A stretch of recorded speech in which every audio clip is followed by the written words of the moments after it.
Over the years, we've reviewed several different variations of the Gear VR, an Oculus-powered virtual reality headset that requires a Samsung smartphone to function and operate.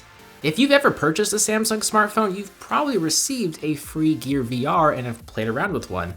Well, what we have here today is the new Oculus Go headset that offers wireless, phone-free virtual reality.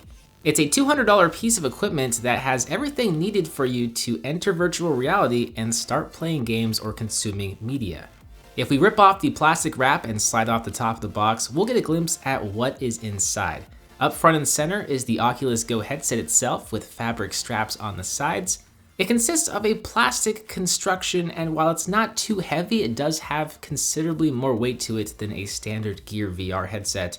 Behind the Oculus Go is a wireless 3-axis motion controller. It too is constructed with plastic and it requires a single AA battery for power. There's a touchpad, back button, and Oculus home button up front with a trigger on the back. The butt of the controller features a slot to insert a wrist strap.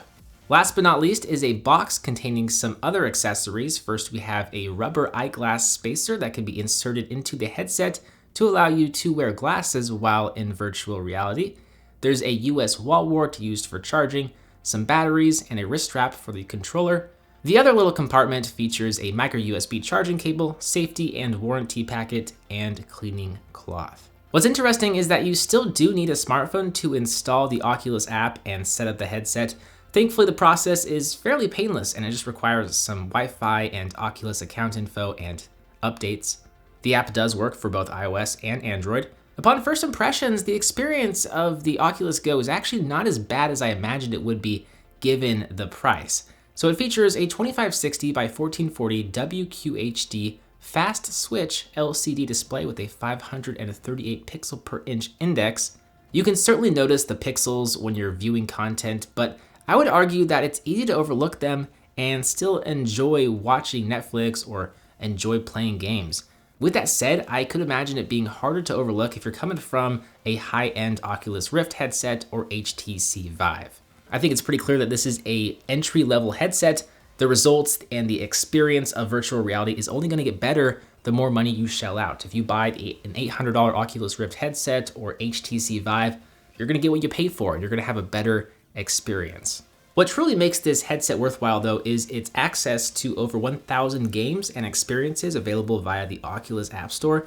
You just pick the content that you want from the Oculus app on your phone and it'll sync over to the headset. It's all very seamless, and I don't believe there's a VR app store anywhere near as expansive as this one.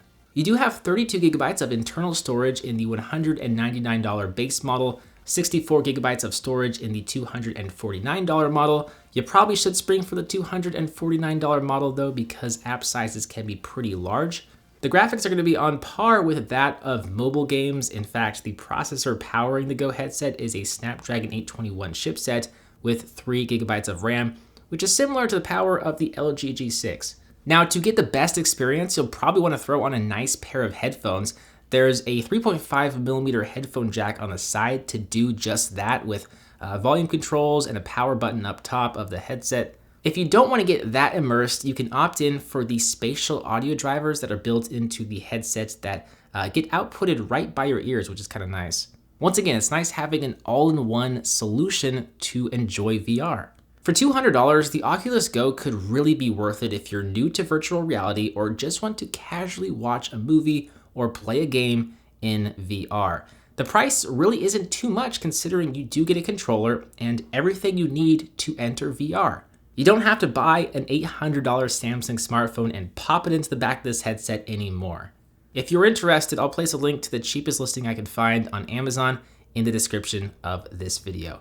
With that said, I'm BoHD from PhoneDog.com. I hope you enjoyed this video. Thank you for watching, and I will see you right back here in the next one. See ya.